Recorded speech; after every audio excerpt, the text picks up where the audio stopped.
Kisah Rasul pasal 9 ayat 19 sampai 25. Bagian yang sebelumnya sudah kita pelajari bagaimana Tuhan bilang Saulus dia adalah alat pilihan Tuhan untuk memberitakan namanya, namaku, nama Tuhan kepada bangsa-bangsa lain. Jadi dia adalah orang yang khusus dipilih oleh Tuhan untuk bangsa-bangsa lain. Kita sudah banyak dengar tentang ini, yaitu bagaimana dari berita kepada orang Yahudi saja, lalu sekarang berita tentang Yesus bangkit itu harus kepada bangsa-bangsa lain. Dan Sauluslah orang yang dipakai, atau setelah itu namanya diganti menjadi Paulus yang artinya kecil. Ya, diganti menjadi Paulus dan dia berbalik 180 derajat. Jadi yang pertama dia mengejar Tuhan, lalu dikejar Tuhan, dan dia mengejar orang-orang percaya. Sekarang dia mengejar orang tidak percaya. Dia mengejar orang percaya untuk dibunuh, sekarang dia mengejar orang tidak percaya untuk diselamatkan. Dia berubah sama sekali. Nah, di dalam pembacaan ini, di dalam Kisah Rasul pasal 9 ini, kita lihat bagaimana Saulus di ayat 17, sebelum kita lihat di ayat 19 dan seterusnya, Ananias masuk ke rumah, dia menumpangkan tangan ke atas Saulus, katanya, Saulus saudaraku, Tuhan Yesus telah menampakkan diri kepadamu di jalan yang kau lalui, telah menyuruh aku kepadamu. Tuhan Yesus yang menyuruh Ananias untuk datang kepada Saulus, menyuruh aku untuk datang kepadamu supaya engkau dapat melihat lagi dan penuh dengan Roh Kudus. Itu kuncinya sebenarnya. Kenapa Ananias datang? Kepada Ananias Tuhan bilang ini, orang ini akan menjadi alatku bagi bangsa lain, raja-raja dan orang Yahudi. Ya, si orang yang akan engkau datangi ini. Sekarang Saulus ketika didatangi oleh Ananias nggak bilang kepada Saulus itu. Ananias tidak katakan kepada Saulus, Tuhan bilang gini, kamu akan dipakai dan kamu akan menderita. Yang Ananias bilang adalah supaya engkau dapat melihat lagi, karena itu memang perintah Tuhan, dan supaya engkau penuh dengan Roh Kudus. Itu yang saya bilang kuncinya ada di situ. Supaya engkau penuh dengan Roh Kudus. Lalu ayat 19, pulih kekuatannya secara fisik, dia makan dan pulih kekuatannya fisiknya. Dari buta dapat melihat. Lalu ada dampak dari sesudah dia dapat melihat, dia bisa makan. Lalu ada dampak dari penuh dengan Roh Kudus. Apa itu? Ayat 20, ketika itu juga ia memberitakan Yesus di rumah-rumah ibadat dan mengatakan bahwa Yesus adalah anak Allah. Di dalam pertobatan Saulus sebenarnya yang paling dominan adalah pekerjaan Roh Kudus. Yesus datang pada Saulus dan mengatakan pada Saulus apa yang akan terjadi pada Saulus. Tetapi kalau saudara lihat seperti ini, pada waktu Tuhan Yesus naik ke sorga, Roh Kudus turun, Petrus yang penakut menjadi berani. Murid-murid yang penakut yang masuk di dalam kamar sembunyi, ketika Roh Kudus turun tidak ada lagi rasa takut. Mereka bahkan berani. Petrus berdiri dan berkhotbah di depan bait Allah. Semua orang bertobat. Dia menegur dosa karena ada Roh Kudus. Sama kejadiannya. Jadi ketika waktu Roh Kudus turun di Yerusalem, kalau saudara ingat itu firman di tema dari kitab Kisah Rasul adalah jadi saksi di Yerusalem, Yudea, Samaria sampai ke ujung bumi. Nah, yang ini yang Roh Kudus turun di Yerusalem, Petrus menjadi berani sekali karena dia menerima Roh Kudus di Yerusalem, Yudea dan Samaria sampai ke ujung bumi. Sekarang Paulus, saya sudah pernah katakan di sini, Saulus tidak didatangi oleh Petrus dan teman-teman, bahkan tidak didatangi oleh Filipus yang begitu hebat pelayanannya, tetapi oleh Ananias. Tidak begitu banyak cerita tentang Ananias. Sangat baik ini pelayanan seperti ini. Saya kadang-kala suka lihat, hebat banget ya Ananias ya. Dipakai Tuhan, setelah itu dia dilupakan, tidak lagi diingat. Pernah saya bilang kepada saudara-saudara di sini, saudara ingat nggak orang yang pertama kali memberitakan Injil pada saudara? Saudara ingat nggak orang yang mengajar kebenaran pada saudara? Masih saudara ingat nggak dia, gitu kan? Pernah doakan nggak dia kalau dia masih hidup? Ingat nggak keluarganya? Pernah doakan nggak keluarganya kalau dia sudah meninggal? Banyak kali memang kita melupakan ini. Ananias tersembunyi di belakang. Jadi itu hebatnya pelayanan sebenarnya. Ketika membawa satu orang dan orang itu menjadi pelayan Tuhan yang besar, orang itu mundur. Itu ya kata yang paling saya suka dari seorang hamba Tuhan yang saya sangat bangga. Yohanes Pembaptis ketika dia bilang, dia harus makin besar dan aku harus makin kecil. Sebenarnya itu kunci pelayanan. Banyak sekali juga orang melupakan Roh Kudus. Bahkan di dalam apa yang dilakukan oleh Saulus di Kisah pasal 9 ini, sebenarnya itu adalah gerakan-gerakan Roh Kudus.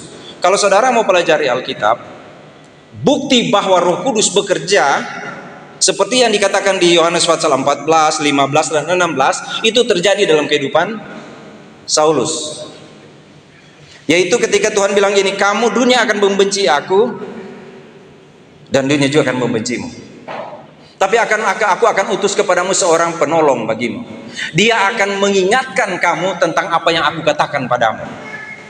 Dan itu adalah Roh Kudus. Kalau dia datang, dia akan bersaksi tentang aku.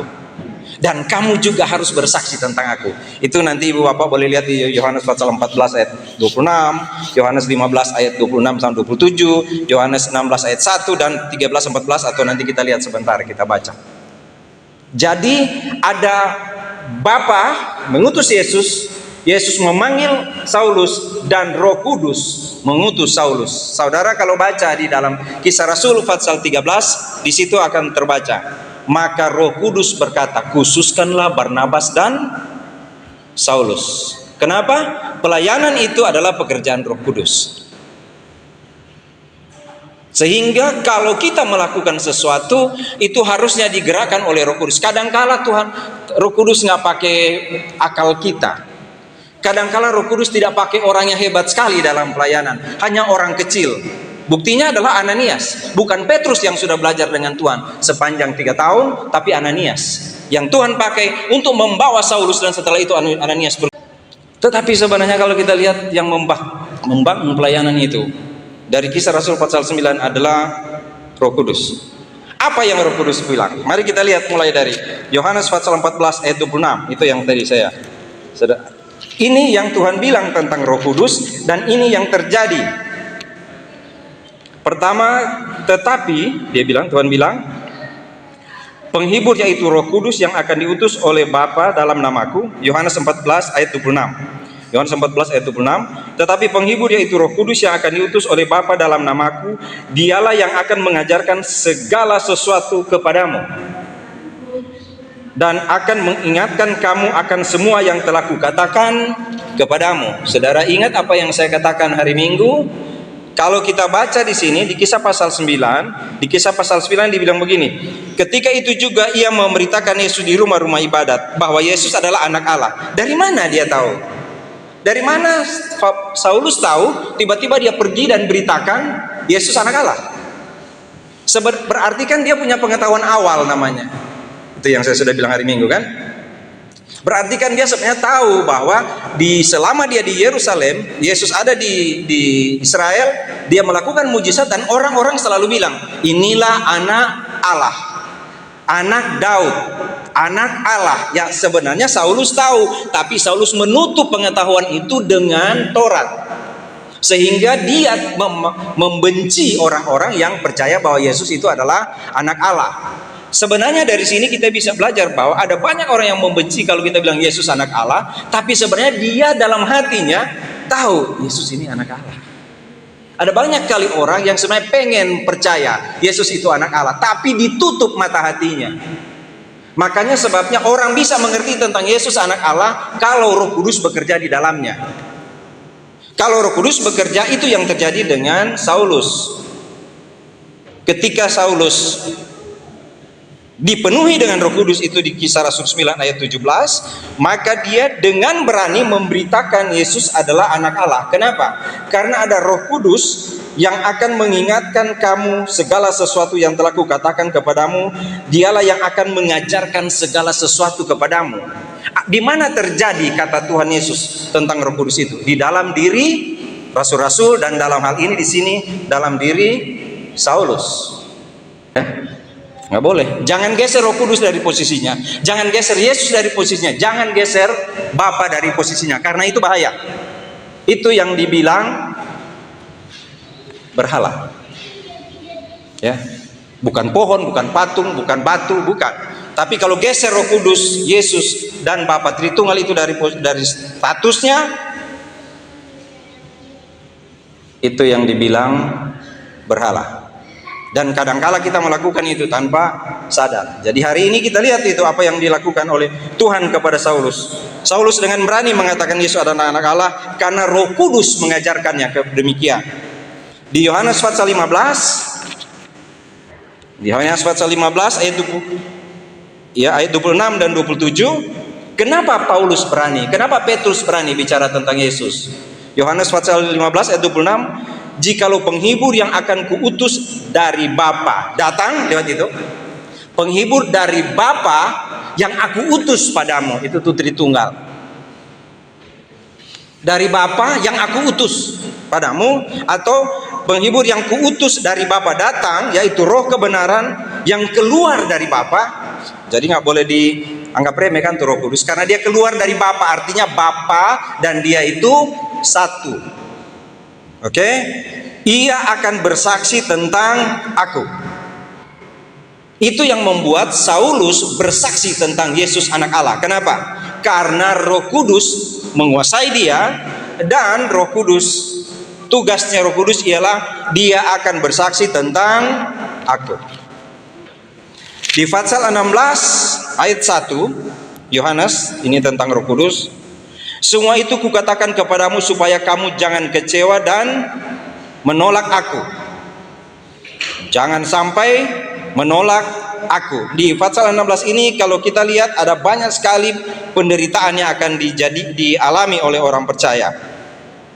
Ayat 7, namun benar yang kukatakan ini kepadamu, aku adalah lebih berguna bagi kamu jika aku pergi. Sebab jika aku tidak pergi, penghibur itu tidak akan datang kepadamu. Tetapi jikalau aku pergi, aku akan mengutus dia kepadamu.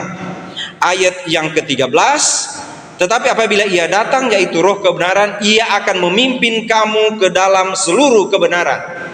Sebab ia tidak akan berkata-kata dari dirinya sendiri, tetapi segala sesuatu yang didengarnya itulah yang akan dikatakannya, dan ia akan memberitakan kepadamu hal-hal yang akan datang. Ia akan memuliakan aku, sebab ia akan memberitakan kepadamu apa yang diterimanya daripadaku. Terjadi di mana? Terjadi pada waktu Saulus bertobat. Waktu Saulus bertobat, dengan berani dia berkata Yesus adalah anak Allah. Dia bilang bahwa, dia buktikan ayat 22 dalam Kisah Rasul pasal 9, dia membuktikan bahwa Yesus adalah Mesias. Jadi dari mana dia tahu? Dia tidak belajar dari Petrus dan teman-teman. Dia sudah tahu tentang Taurat, lalu akhirnya dia bicara tentang Yesus anak Allah. Menurut Yohanes itu karena pekerjaan Roh Kudus. Jadi lengkap di dalam Paulus. Ada Bapa, Anak, dan Roh Kudus. Jangan geser Bapa, Anak, dan Roh Kudus dari status atau kedudukannya sebagai Allah. Jangan ganti dengan manusia. Jangan coba-coba, karena kita akan dalam bahaya. Itu yang saya katakan dulu di di BSD. Ya. Karena bahaya. Karena kita suka bilang, kalau gereja lain itu mereka itu Pak, aduh kalau pendetanya mereka udah anggap kayak apa. Kalau kita di sini gimana? Oh, kalau kita di sini enggak ya? Hati-hati. Hati-hati, ya. Sekarang yang kita lihat adalah Paulus semakin besar pengaruhnya dan membingungkan orang-orang Yahudi yang tinggal di Damsyik, karena dia membuktikan bahwa Yesus adalah Mesias. Tapi saudara lihat strategi yang dilakukan oleh Saulus ketika memberitakan Yesus Mesias. Apa yang dia buat? Dia datang ke jantung.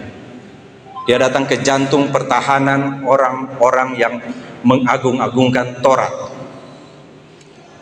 Dia datang di sarang dan dia bilang, kalian salah.